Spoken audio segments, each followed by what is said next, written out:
Servus, Glück auf und herzlich willkommen zu einer weiteren FC Bayern Reaction. Leute, diesmal zum Bundesligaspiel bei Mainz 05. Ja, wie ihr hört, Stimme ist ein bisschen besser, mir geht es auch ein bisschen besser. Also von daher alles wieder einigermaßen im Rahmen. Bevor wir reingehen, wie immer der Hinweis, wenn euch gefällt, was ihr seht, lasst gerne ein Abo da, ist für dich kostenlos auf YouTube. Und ihr unterstützt damit einfach, was ich hier so tue. Ja? Und in diesem Sinne gehen wir mal rein in den Bums. Joa, geil. Schwarzes Bild. Profi. Wie beim FC Bayern hier, Leute. Ich muss mich ja mal im Verein anpassen, technikmäßig. Bayern bei Mainz 05. Servus zusammen. Servus. Unsere Kompanie ist natürlich da für alles, was wichtig ist. Genauso wie ihr es beginnt. Genauso wie so oft. Torben Hoffmann für Sky. Torben, alte Kanone. Guten Morgen. Zwei Fragen. Zum einen, wie sieht es mit den Verletzten aus? Was ist mit Harry Kane? Ist er einsatzbereit? Sind weitere Spieler dazugekommen? Und was erwarten Sie von Mainz 05 morgen? Nein, ich glaube, wir sind ganz gut durchgekommen durch dieses Donetsk-Spiel. Aber Harry haben wir noch nicht zurück für dieses Spiel und die anderen Spieler auch nicht. Aber weiterhin die Jungs. Ganz ehrlich, ich würde das auch nicht riskieren. Ja? Leipzig, ja gut, wenn das klappt, wäre vielleicht ein Harry Kane auf der Bank schon wichtig. Ja? Wenn man ihn nochmal so hätte als zusätzlichen, dass man ihn bringen kann, denke ich. Aber ansonsten, Alter, drauf geschissen. Ja? Sagen wir, wie es ist. Wir haben in der Bundesliga einen gewissen Vorsprung und es ist viel, viel wichtiger, dass Harry Kane dann in der Rückrunde, wenn wir es so nennen dürfen, Rückrunde, voll da ist. Ja? Also da würde ich jetzt auch kein Risiko eingehen. Das werden sie aber auch nicht machen. Jungs, die gegen Donetsk gespielt haben, die stehen alle zur Verfügung. Und ja, Mainz hat es gut gemacht, seitdem wir gegen den gespielt haben in die Pokal. Die waren soweit defensiv sehr stabil. Wenig Gegentor, außer das letzte Spiel. Das war ein bisschen verrückt, was da alles passiert ist. Aber letztendlich haben die auch die Ergebnisse geholt, haben die wenig Gegentor bekommen. Und ich kann schon glauben, dass die jetzt viel Selbstvertrauen haben, aber wir auch natürlich. Daneben dann Heiko Niederer für Bild. Hallo, guten Morgen. Ich habe noch mal eine Nachfrage zu den Verletzungen. In der letzten Saison, ich weiß nicht, ob Sie es wissen, war das ein sehr großes Thema, wo immer wieder überlegt wurde, woran liegt das jetzt, so viele Verletzte? Hat der Rasen was damit zu tun? Ach, weiß ich nicht. Also da müsste man das jetzt mal ein bisschen differenzierter betrachten. Wa? Ich denke mal, Ito, ja, was willst du da machen? Stani, dasselbe. Coman, Serge, Leute, das ist seit Jahren so. Das hat nichts mit irgendeinem Rasen zu tun, mit sonst was. Das sind einfach verletzungsanfällige Spieler. Ja? Vielleicht tut der eine oder andere auch nicht alles dafür. Das weiß ich nicht. Das ist ein anderes Thema. Wer ist jetzt noch weg? Ja gut, jetzt ist Fonsi weg. Ja, so Muskelfaserriss und sowas. Das kannst du schon auf Überbelastung zurückführen, denke ich. Ja. Weil das jetzt eigentlich nicht so verletzungsanfällig, aber ansonsten, keine Ahnung, ich überlege gerade, wen ich vergessen habe. Ja, es ist nicht jetzt so wie letztes Jahr, wo die Spieler reihenweise weggebrochen sind, gefühlt. Ja, wir haben natürlich jetzt auch viele Verletzte und ja, so ein Muskelfaserriss ist meistens eine Geschichte von einer Überbelastung vielleicht. Aber gerade was bei Ito und Stani und sowas war, ja, das hast du halt einfach. Ja? Das hast du halt einfach in jeder Mannschaft drin und das muss man handeln und wir handeln es doch. Ja, es heult keiner rum, es ist alles gut. Ja, wir können natürlich toi toi toi sagen, dass keiner der Innenverteidiger ausgefallen ist bisher. Da wäre es dann sehr eng gewesen mit dem Eric. Ja, mein Gott, so ist es halt. Ja, aber es ist ja nicht so, dass wir keine Mannschaft mehr auf dem Feld kriegen. Ja, es ist richtig, die Mannschaft stellt sich gerade von alleine auf. Aber ja, ich denke, die Qualität, die auf dem Platz ist, ist trotzdem noch auf jeden Fall für die Bundesliga überragend. Ja? Die Fitnessabteilung was damit zu tun und so weiter und so fort. Jetzt war das am Anfang der Saison kein Problem, in den letzten Wochen ein bisschen mehr. Machen Sie sich ein bisschen Sorgen darum, dass das jetzt so viel wurde in der letzten Zeit mit Muskelverletzungen und so weiter und so fort? Und noch eine kurze Nachfrage, Upamecano, ist er fit? Hat, glaube ich, gestern nicht trainiert? Ja, das so. Ich verkenne Answer in English. Obviously, injuries on the topic. I know a little bit about it, and after a while, the best way to predict how many injuries you will have in the future is to look at the injury history of a squad. And obviously, with young players, it's a little bit more difficult because they haven't played for so long. But with an experienced squad, if you look back at the last 4 or 5 years, you will get a very good prediction of what you can expect in the future. So the role that we have then in general is to minimize. Ja, er hat jetzt halt gesagt, zu schauen, wie viele Verletzte man in der Zukunft hat, ist, wenn man die letzten 4 bis 5 Jahre der Mannschaft sich anschaut. Also bei jedem einzelnen Spieler, die Verletztenhistorie, dann kannst du abschätzen, was in Zukunft passieren wird. Minimize it, to make sure that you take away 10, 15, 20% of injuries. And so far, this has been the case. But jetzt hat er halt gesagt, dass man halt schauen kann und 10, 15% Verletztenrate vielleicht rausnehmen kann, wenn man Sachen anpasst. To say that I'm surprised that at some point in the season we would have a moment like this, no. And I would say that until this point we did actually really well. And now we have this moment and we didn't complain. We continued, we planned for it. And when I said in the very beginning of the season we will need the squad and everybody will have a role and we focus about Paulinho playing or not and Pavlovic playing or... Gut, Paulinho und Pavlovic hatte ich natürlich vergessen, meine Verletzung war. Aber das ist ja auch, was ich sagte. Du kannst ja jetzt nicht anfangen und sagen, wie gesagt, guck dir die Historie an von einem Serge Gnabry oder auch von einem Kingsley Coman. Ja? Guckt es euch an, Leute. Ja? Was willst du da jetzt verlangen? Du musst diese Spieler halt einfach aus diesem Kader kriegen. So hart sich das anhört, wenn du diese Spieler im Kader hast, was auch dann fein ist, dann musst du damit planen, dass diese Spieler ein Drittel, wenn nicht sogar die halbe Saison ausfallen. Das ist ein Fakt. Ja? Guckt euch die letzten Jahre an. Und das wird man ja tun, man ist ja nicht blauäugig, aber du wirst das auch nicht verhindern können. Wie er sagt, du kannst das natürlich ein bisschen reduzieren, ne? So dass die Spieler dann nicht jedes Spiel spielen, dass dann auch mal einer spielt, der schlechter ist, einfach um den anderen Spieler mal rauszunehmen, zu schonen. Ja? Spieler nur 70 Minuten spielen lassen, nicht immer 90 Minuten. Dann wirst du das mit Sicherheit ein bisschen reduzieren können, aber du wirst das nicht rauskriegen, wenn diese Spieler so verletzungsanfällig sind. Ja?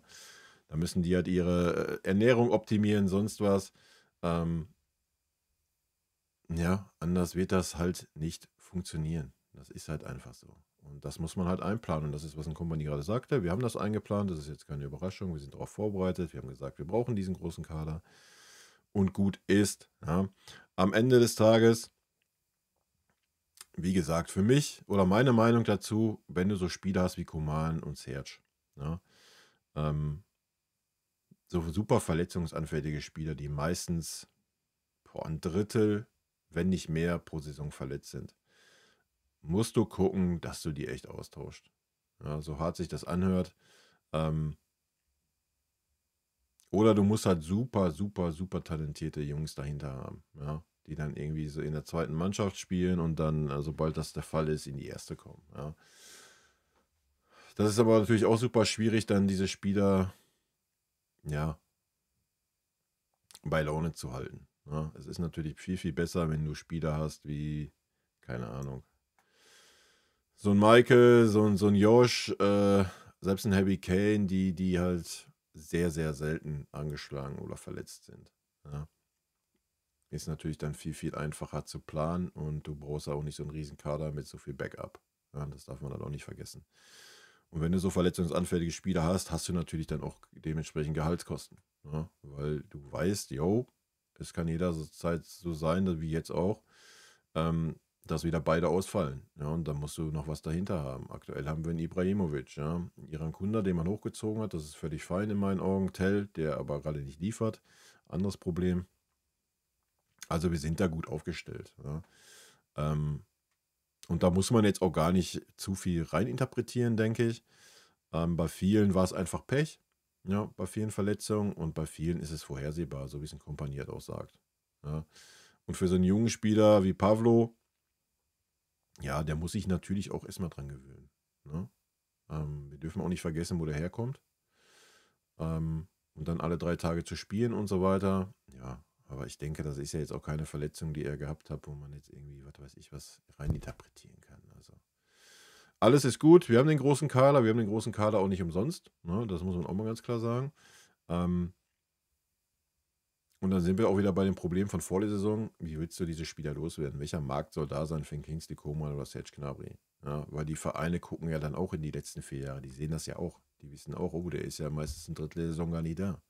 Ja. Also von daher alles nicht so einfach, ne?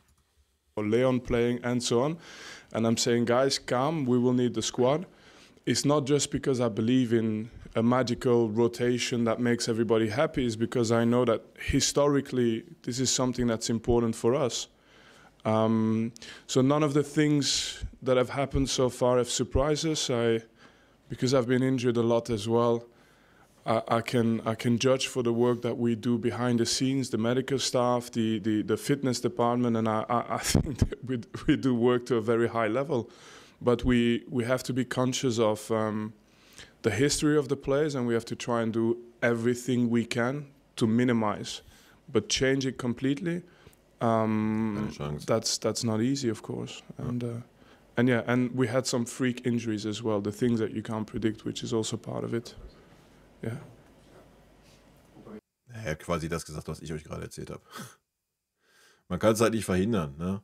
Man kann das Beste tun, wie er gerade sagt, die medizinische Abteilung und so weiter, in Vorsicht und so weiter. Aber du wirst das bei manchen Spielern halt einfach nie rausbekommen. Es ist halt super schwer, da dann den Hebel zu finden, dass es auf einmal anders ist.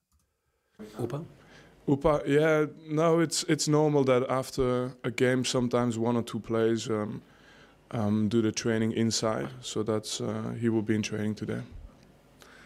Nächstes Manuel Bunke für Merkur TZ. Guten Morgen, Herr Kompany. Können Sie vielleicht kurz für uns die Spielstile von Florian Wirtz und Jamal Musiala ein bisschen analysieren? Wie unterscheiden sich die beiden? Und sind Sie der Meinung, die beiden harmonieren, wenn sie zusammenspielen, so wie bei Nationalmannschaft? Da siehst du mal, dass es bei uns gut läuft, weil die Presse hat keine Themen, Alter. Soll er jetzt einen Florian Wirtz analysieren? Können die zusammen spielen? Alter, guck in die Nationalmannschaft. Punkt. Über was diskutieren wir, Alter? Mannschaft. Der Einzige, die beide vergleichen kann, ist, glaube ich, Nagelsmann, weil er hat die in der Nationalmannschaft. Ja. Ich kann eine Analyse machen von Musiala, aber Wirtz nicht. Außerhalb, dass es ein tolles Spiel ist. Ich weiß nicht, warum ich die vergleichen soll, aber ich glaube, Jamal hat natürlich schon gezeigt, was er machen kann jetzt, und er wird besser werden. Und dass die beiden für Deutschland spielen, ist natürlich toll für Deutschland. Linke Seite, Klaus Bergmann für die Deutsche Presseagentur.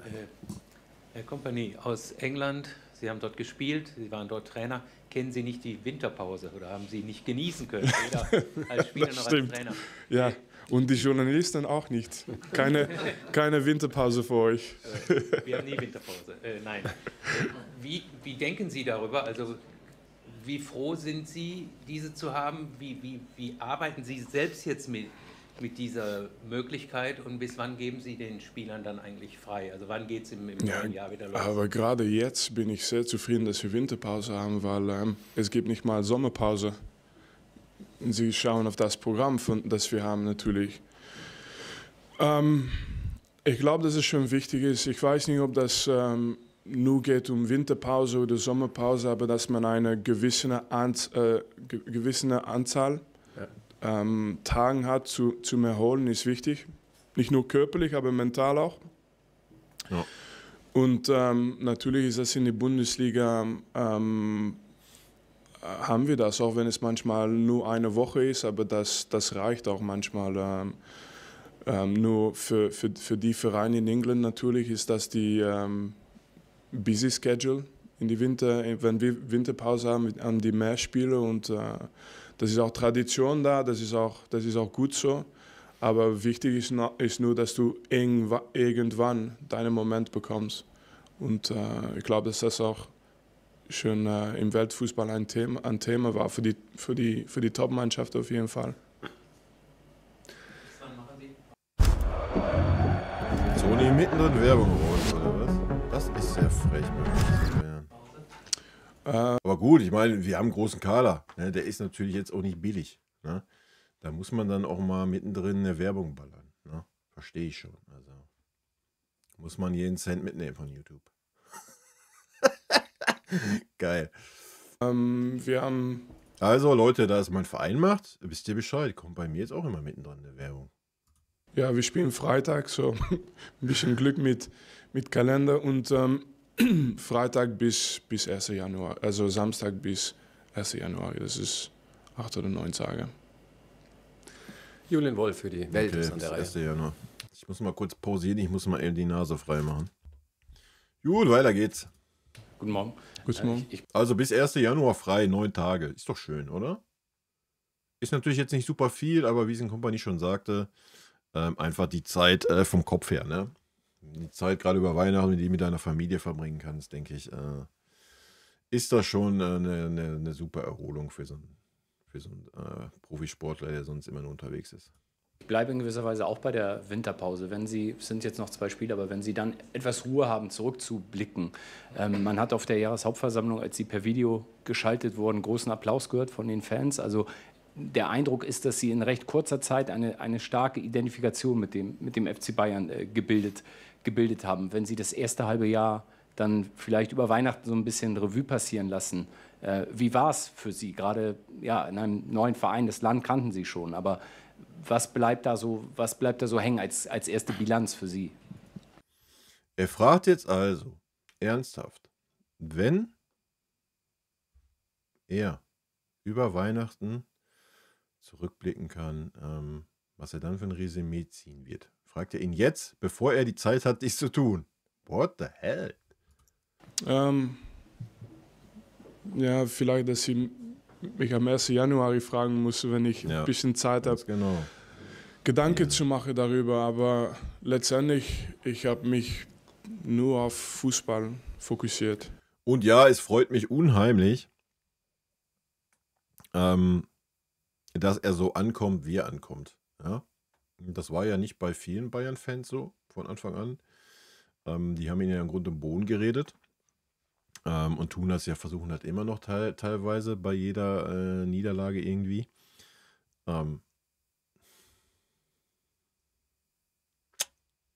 Mehr sage ich dazu nicht. Klugscheißen Und, oder zu sagen, ich hoffe, dass das für die Gruppe gut ist, dass das für die Fans auch deutlich ist. Alles drumherum, ich habe viel Respekt für wie groß der Verein ist, was die Tradition ist von diesem Verein in München und in Bayern, aber ich habe hauptsächlich nur mit dieser... Vielleicht ganz kurz hier, den einen oder anderen interessiert es ja vielleicht. Jahreshauptversammlung habe ich natürlich gesehen. Zumindest die erste Stunde habe ich nicht gesehen, danach habe ich alles gesehen. Wenn es körperlich, gesundheitlich so weitergeht bei mir, aufsteigende Form, dann werde ich in der kommenden Woche da noch 1-2 Videos zu 1-2 Themen da aus der Jahreshauptversammlung machen. Sofern ich weiß gar nicht, ob sie jetzt noch verfügbar ist auf YouTube bei Bayern, aber ich denke schon. Ja, wenn ich die Zeit dazu habe, werde ich das tun. 25 Jungs beschäftigt und dafür alles gemacht und ganz wenig außerhalb, außer die Momente, wo ich natürlich die Leute treffe und dann auch zeigen kann, dass wir einfach normale Menschen sind, aber wir arbeiten hart. Und ich glaube, das ist meine Rolle in diesem Verein und ich fühle mich so wohl. Und wenn das klappt für die Fans, ist es auch gut für mich. Manuel Bonke wieder daneben. Ich hätte noch mal eine Nachfrage zu Harry Kane, Herr Kompanie. Wie ist denn der Stand bei ihm? Ich schätze, Mainz wird zu früh kommen. Ist Leipzig realistisch? Ist er besser in der Zeit in seiner Reha oder in Time? Ist eigentlich ganz schnell. Ist eigentlich ganz schnell gelaufen. Ganz gut und ganz schnell gelaufen für Harry. Also es war knapp für dieses Spiel, aber es sieht gut aus für Leipzig. Ich habe natürlich jetzt nur Fokus auf Mainz, aber was Harry betrifft, ist es schön. Es ist nicht so, dass wir einen Rückschritt gemacht haben. Also es sieht gut aus. Ja, das hört sich doch gut an, okay. oder? 2 noch, ja. Torben wieder, bitte. Da hätte ich auch noch mal eine Nachfrage. Wie sieht es denn bei den anderen Spielern aus, die jetzt auch länger schon angeschlagen sind? Was ist denn eigentlich los? Fällt mir jetzt erst auf. Warum ist denn der Kompanie alleine da? Warum ist denn kein Christoph Freund oder Max Eber da? Ist eigentlich nur Harry Kane der Einzige, der voraussichtlich zurückkommt? Oder kann auch Stanley mal im Spieltagskader sein, Palinja, möglicherweise Fonsi, die alle jetzt zumindest am Laufen sind? Ja, wenn ich noch ein Spiel weiter gucke und nicht nur Leipzig, aber auch Mönchengladbach, das sieht gegen Gladbach gut aus. Wir haben viele Spiele zurück, fast alle. Aber jetzt in die nächste Woche haben wir jetzt Mainz und Leipzig und wird sich die Karte nicht so viel ändern, außen vielleicht 1 oder 2 Spieler. Wir haben Harry genannt, Fonsi sieht auch gut aus. Aber wie gesagt, jetzt Mainz ist, wenn alles gut läuft im Abschlusstraining, die gleiche Karte wie Donetsk und das ist auch gut und wir freuen uns auf das Spiel. Klaus Bergmann wieder. Wenn Sie die 2 Spiele noch gewinnen, sind Sie dann glücklich, zufrieden unterm Weihnachtsbaum? Was schön ist, meistens bekomme ich die Frage, was, wenn Sie verlieren? Also erstmal, es ist gut, dass es mal gedreht ist, was, wenn wir gewinnen? Ich glaube, nein, kann man nicht sagen. Wir haben viel Respekt für die Gegner und wir wissen, dass es keine einfachen Spiele gibt. Und gerade Mainz auswärts, bevor das Spiel im Pokal, haben sie selber auch gesagt, wie gefährlich diese Spiele sind in Mainz, wie schwer das ist. Wir wissen das. Und es gibt nicht... wir haben immer die Gedanken, wir wollen gewinnen, das ist deutlich, aber dieses Spiel ist für uns nicht so, das ist nicht selbstverständlich. Wir müssen erstmal leisten und die... Ja, das stimmt. Wir haben uns ja die letzten Jahre in Mainz öfter mal schwer getan, ne? Und auch mal die ein oder andere Niederlage kassiert. Also ein Selbstläufer ist das mit Sicherheit nicht in Mainz. Und zu Hause gegen Leipzig ist das same, ne? Auch da haben wir die letzten Jahre nie wirklich gut ausgesehen. Also das sind schon 2 Spiele, ja. Wenn wir unser Level abrufen, bist du natürlich Mainz überlegen, da solltest du gewinnen. Leipzig ist schwer einzuschätzen aktuell, muss man mal sehen. Ja, werden auf jeden Fall nochmal 2 interessante Spiele, denke ich, ne? Fokus ist erstmal darauf und dann haben wir immer Vertrauen in die Mannschaft natürlich. Und dann sind Sie glücklich. Haben Sie schon mal einen Trainer gesehen, der glücklich ist? Das gibt's doch nicht. Ehrlich. Das ist nicht unseres Leben. Okay. Doch, in die Winterpause, wahrscheinlich. Machen wir doch noch einen kleinen Zuschlag. 2 Fragen nochmal. Heiko Nitterer nochmal. Es gibt ja einige Spieler, deren Verträge auslaufen. Einer davon ist Leroy Sané, über den auch viel diskutiert wird. Unter anderem, ich sage den Namen nicht, unser aller Lieblingsexperte hat gesagt, man sollte ihm keinen neuen Vertrag geben. Er hätte es noch nicht gerechtfertigt mit den Leistungen. Wie sehen Sie? Ich denke mal, die meinen Didi Hamann habe ich natürlich wieder nicht mitgekriegt, aber da hatten Didi auf jeden Fall mal recht. Ja. Wegen mir kann Leroy sehr gerne einen neuen Vertrag haben, aber dann maximal für die Hälfte seines Gehaltes. Also selbst das ist schon zu viel, Alter. Der hat noch keine Leistung gezeigt, diese Saison, die auch nur annähernd 10 Millionen wert wäre. Jahresgehalt. Ja, das muss man mal knallhart sagen. Ja, ich weiß, Didi labert immer viel Scheiße, aber ein blindes Huhn findet auch mal ein Korn und wenn er das wirklich so gesagt hat, dann hat er auf jeden Fall aktuell damit recht mit der Aussage. Seine Leistung, würden Sie ihm einen neuen Vertrag geben? So in English then again. Now we look. I just said to just before, which was I didn't know the question was going to come like this, but in the end, I just said it before. Since I've arrived at this club, I've focused on the 25 players that we have and my role in this club. So we have a sporting director that is Christoph. We have a CEO of sports that is Max. We have a CEO of the business side. We have a president. We have enough people to discuss a lot of matters in this club. So my role is to judge players on their performances and base what I think in the future based on their performances. And I think at this moment in time, any discussion that we've had in public about the contract of a player was always because first we had a conversation with the player. So we spoke to Kimmich, and then I think Max and Christoph, when they were next to me, and explained in more detail to the public what our opinion was. We've had the same with Fonsi. We've had the same. So we've had discussions with players, but first we have the discussion with the player. which will happen. We cannot do the discussion in the same week for every player. It doesn't work that way. But first we have the discussion with the player, then the agents, and then we communicate to the outside. So you asked me about a theme that we haven't communicated on. That's because, the main thing is we want to speak to the players first. Ist ja schon mal schön, dass er nach Leroy Sané gefragt wird und er dann über Kimmich und Fonsi redet. Ein Schelm, der da irgendwie eine Tendenz sieht. Ja? Er hat natürlich gesagt, dass das nicht seine Aufgabe ist, sondern dass er natürlich er hat den Kader da, mit dem Kader muss er arbeiten. Natürlich schaut er dann, wie er den Spieler sieht, wie er den Spieler in der Zukunft sieht. Dann wird natürlich erst mit dem Spieler gesprochen und dann, wenn es irgendwas zu verkünden gibt, wird man natürlich an die Öffentlichkeit treten. Sonst hat man gesagt, dass man natürlich nicht mit allen Spielern zur gleichen Zeit sprechen kann. Dann hat er die Beispiele genannt von Kimmich und Fonsi. Ja, ich denke, ein klares Statement für Leroy hätte anders ausgesehen. Auf der anderen Seite muss man aber auch sagen, dass ein Kompanie auch nicht der Typ ist, der einzelne Spieler jetzt öffentlich beurteilt oder so. Und das ist auch fein so. Ne? Zum Thema Leroy, wenn Leroy das zeigen kann, was er kann, haben wir letzte Saison gesehen, über 15 Spiele. Ja? Dann hat er ein Niveau, wo man sagt, jo, das ist ein Spieler, der Spiele entscheiden kann. Ja? Definitiv. Aber in den, was sind es jetzt, 3,5 Jahre bei uns, denkt mal zurück, in wie vielen Spielen das der Fall war. Und dann muss man einfach sagen, da ist das hohe Gehalt nicht gerechtfertigt und es ist auch nicht gerechtfertigt, dass dieser Spieler dann irgendwie, so wie es letztes Jahr war, außer Konkurrenz ist. Ja, dieses Jahr ist es anders bisher, das ist gut so. Klar kann Leroy bleiben, Leroy wird aber kein Stammspieler sein. Ja? Es sei denn, sein Leistungsniveau switcht mal wieder und er hält das dann auch mal konstant. Ja?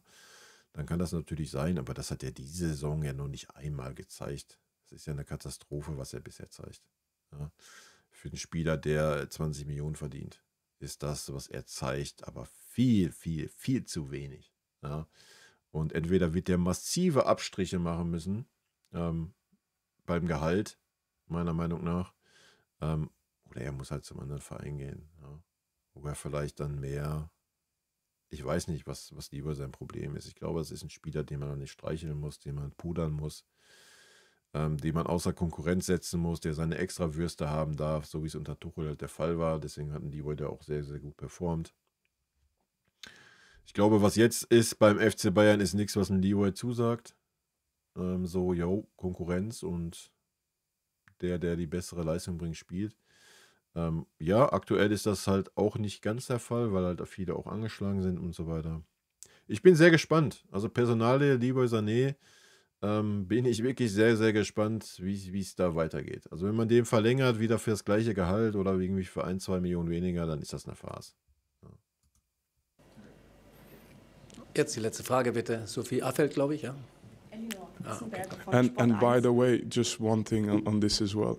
Whatever decision we make, we will not be influenced even 1% by the outside. So we decided in family and we talked to the players first out of respect, like we've done so far. And that's the only influence there will be. Ja, so richtig. Bitte. Elinor Hessenberger von Sport 1. Sie haben erst letztens gesagt, dass Thomas Müller immer noch extrem wichtig ist, auf und neben dem Platz. Seine Zukunft steht ja noch offen. Falls er in den wohlverdienten Ruhestand gehen sollte, wer könnte denn seine Rolle Ihrer Meinung nach übernehmen, falls das überhaupt möglich ist? Und nochmal Werbung beim FC Bayern. Er macht doch richtig laut hier den Bums, Alter. Meine Güte. Yeah, Okay, Leute, was ist los bei unserem Club? Müssen wir uns Sorgen machen? Müssen wir eine Spendenaktion starten, oder was? Das ist ja wild. Naja, man muss halt die Kohle rausziehen, ne? It's a little bit the same answer because I answered this question very similar in Gelsenkirchen. You know, when the question was asked, and I said, of course, how important it is right now, how much is already done for not just Bayern in the past, but also for my team. And then I said to this as well that the first thing is we speak to the player about anything for the future, and this will happen. But first we speak to the player, and then the second thing is about replacing his role. It's I'm not thinking this far, you know. I think the biggest thing is, because I experienced it as well myself, having been a player like this in another club, right? The transition, the day it happens, it happens always. The leaders you have in a dressing room, they stay the leaders in the dressing room until they are there, and you don't know who the next ones are necessarily. But the day that these leaders leave, you have the new ones that stand up naturally. Yeah. And it makes place, but it takes, you know, it has to happen in the right time. There's no rush. But I remember when I left Man City, there was a lot of questions about who was going to be the next leader. And then, you know, Gundogan became a leader, Fernandinho became a leader, David Silva was already, but so these players establish themselves once the room is created. We have players that can do that in the future, but we have absolutely no desire to arrive in the future too soon as well. Dankeschön. Die Gegenwart heißt Mainz morgen. Bis dahin. Servus. Ciao. Ja, selbe zu Thomas Müller. Er hat es ja gesagt, ne? Wenn Thomas Müller aufhört, natürlich ein Leader weg, aber es wird ein neuer Leader ganz natürlich sich entwickeln in der Mannschaft. Wer ihn ersetzen kann, sportlich ist er ja schon ersetzt. Machen wir uns nichts vor. Wenn Jamal fit ist, spielt Müller nicht, wenn nicht gerade vorne ein Harry Kane ausgefallen ist, ja? Oder auf den Flügeln irgendwie 3 verletzt sind von 4 Spielern. Also Thomas Müller spielt sportlich keine große Rolle mehr. Ja, ist natürlich jetzt schön gewesen, ihn zu haben. Er hat die Butze gemacht, alles gut, gönnt man ihm ja auch. Aber sportlich spielt er keine Rolle mehr. Ja, das ist natürlich vielleicht anders im Team, ja, auch als Führungsebene, aber ja, gerade so ein Kimmich möchte ja mehr Führung übernehmen. Ne? Da bin ich dann sehr gespannt, wenn er den Vertrag verlängern sollte. Thomas Müller, habe ich ja auch schon gesagt, keine Ahnung, wenn er seine Karriere langsam austingeln lassen möchte, ja, let's go. Dann Spiel für den obligatorischen Euro, was nicht passieren wird. Spiel meinetwegen für 3, 4, 5 Millionen im Jahr, wird auch nicht passieren, aber nicht für 20 Millionen. Du kannst keinen Spieler 20 Millionen zahlen, der, keine Ahnung, alle 3 Spiele 15 Minuten spielt, ja, wenn der Kader einigermaßen beisammen ist. Das ist eine Farce. Ja. Also von daher, entweder muss er massiv auf Kohle verzichten oder er sollte die Schuhe an den Nagel hängen. Ja? Oder, keine Ahnung, seine Karriere, wenn er meint, irgendwie in den USA austingeln lassen oder so. Gut. Leute, rot-weiße Grüße gehen raus. Vielen lieben Dank fürs Zusehen. Haut rein, bis dann. Tschüssi. Vielen lieben Dank für euren Support hier auf dem Kanal. Und in diesem Sinne, gute Freunde kann niemand trennen.